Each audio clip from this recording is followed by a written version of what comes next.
Good day, everyone. So today I'll be presenting about instruction set architectures, especially focusing on x86, ARM, and the differences between RISC and CISC. So let's proceed the introduction to instruction set architectures. So here, instruction set architecture is the fundamental design of a computer's processor and defining the set of instructions that the CPU can execute. So ano nga ba ang instruction set architecture? So it's the fundamental blueprint or design ng processor ng isang computer. So para siyang foundation ng isang buong system. Next is it's the interface between software and hardware, enabling programs to control the processor's operations. So, now, ito yung pinaka-important role ng instruction set architectures. It acts as the interface or bridge between software and hardware. So, software is the programs and the applications. Ito yung high-level code na isinusulat ng programmers. And then yung hardware naman, ito yung physical processor and then circuits. Ito yung actual chips na nag-execute ng operations. Instruction set architecture is yung middleman or translator between these two. So without ISA, hindi magkakaintindihan yung software at yung hardware. Programs wouldn't know how to control the processor. And then let's proceed the components. So first, instructions. Instructions, ito yung actual operations or commands na kayang gawin ng CPU. Register, fast storage locations in the CPU. Ito yung fastest storage sa buong computer system, located directly in the inside of this CPU. And then next is the data types, supported formats. So meron siya dito is integers, floats, and etc. So ito yung formats ng data na kaya ng processor i-handle or i-process. And addresses, memory locations. So next is addressing modes, how memory locations are accessed. So ito yung different ways kung paano pwedeng i-access ng CPU yung ating memory, then yung ating memory. And next is the memory architectures, how data is organized and accessed. So ito yung defines kung paano ino-organize at ina-access yung data sa memory system. And then, so let's proceed the next slide. So x86 architecture. This was developed by Intel back in 1978. x86 is the dominant CISC architecture for desktop and servers. So, yung x86 is CIS architecture, complex instruction set computing. So, sobrang dami niyang instructions, more than 1,000 different instructions available. Yes. And so, let's proceed the key characteristics. So, first, variable length instructions. So, yung instructions niya, pwedeng 1 byte lang, pwedeng umabot din ng 15 bytes, flexible pero medyo complex i-decode. And then yung complex addressing mode, maraming sophisticated ways para mag-access ng mga memory. And then next, backward compatibility since 1978. ito yung best feature niya na kung saan yung code from 1978 pa. Pero na hanggang ngayon is nagagamit pa rin siya sa ating desktop and mga servers. Pwede pa rin siyang tumakbo sa modern x86 processors. Ayan, yeah. And then, next, 64-bit extension. Originally, 16-bit siya. Then, 32-bit. Now, we have x86 to 64 or AMD 64 para sa 64-bit computing. And the next is ito, the rich instruction set.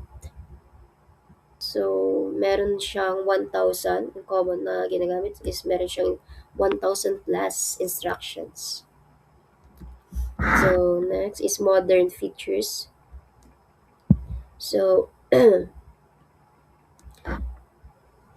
SIMD extensions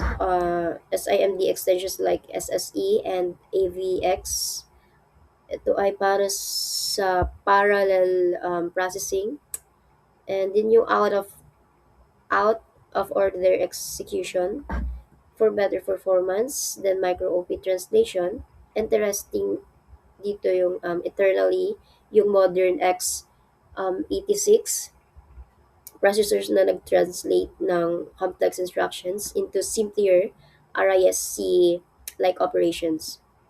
And then yung multi-core support and yung virtualization support.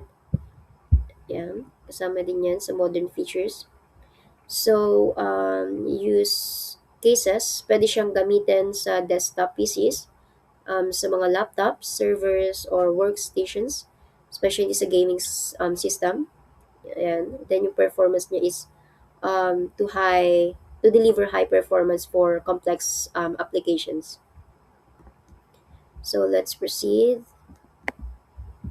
The ARM architecture.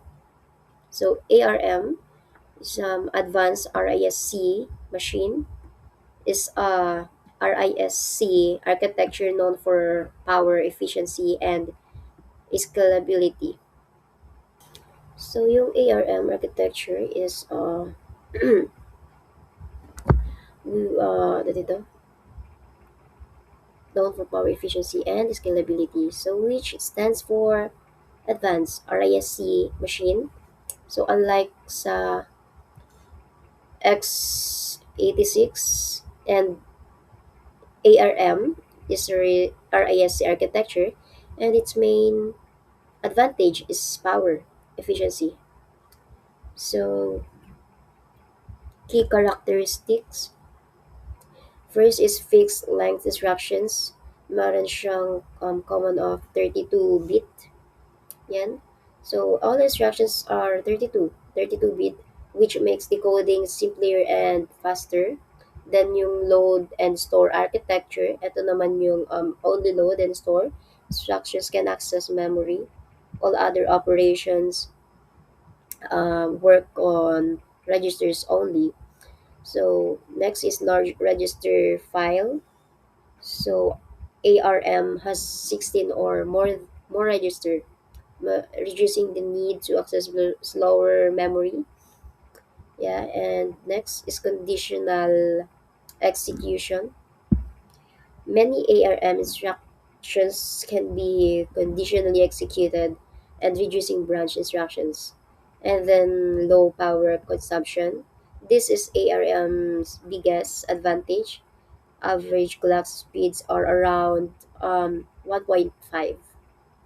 gigahertz, and then much lower than x86, but is still very efficient. So next yung ARM version. So meron tayong ARM v7 is the older 32-bit version, still found in legacy devices, and then ARM v8 is the modern 64-bit version. ARM v9 is the latest with enhanced security features. And the last is Tom instruction set. Uh, Instructions for even better code density. And then new licensing model, not manufacturing. Yeah. So, yung use cases, pwede siyang gamitin sa smartphones, tablets, embedded systems, and IoT devices, Apple Silicon, this Max, and then efficient design. So dinideliver ito is to powerful performance with low energy consumption. So next is RISC versus CISC. So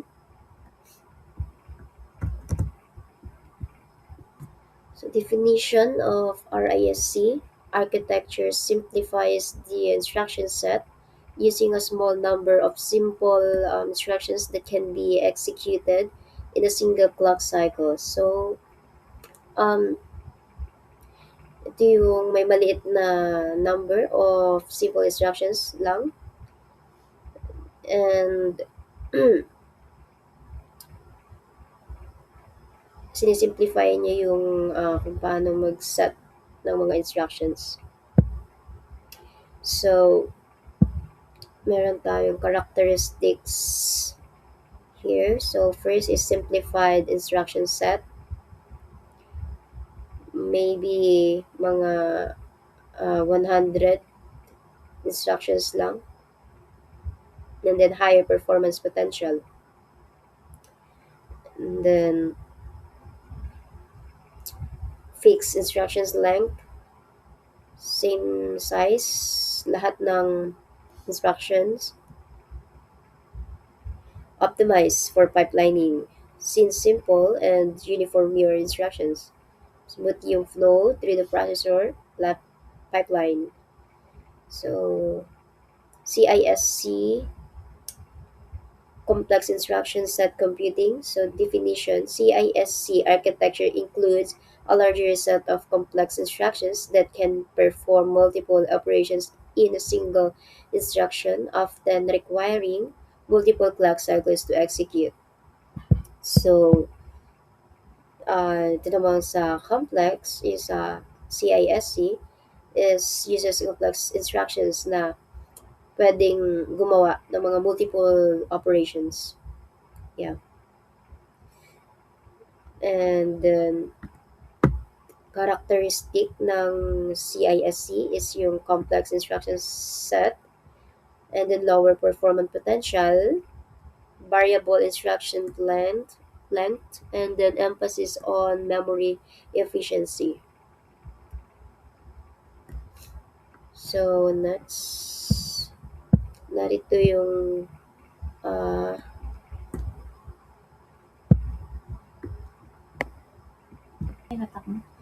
5 gigahertz. So, meron siyang max clock speed of x86. And then 1.5 gigahertz yung average clock speed of ARM. And then 32 versus 64-bit architecture comparison of RISC, CISC. So, let's proceed the key takeaways summary. So, IIS define how software communicates with hardware. Kanina, nabanggit nga doon yung pag-interface na kung saan nagpapagana ng ating computing. Yeah. Nabanggit na rin din sa ating introduction. And then next is CISC. Fundamental x86 uses complex instructions for code density. So, ito yung ibig sabihin, pwedeng mas maliit yung programs, pero yung processor hardware is mas complex. So, last is RISC, and the portion ng ARM, part niya yung ARM, and then uses simple instructions for efficiency. So, better power consumption and simpler hardware design. So, depende po yun sa mga need na mga choice between them. So, yan. Yun lamang po. Maraming salamat. Thank you.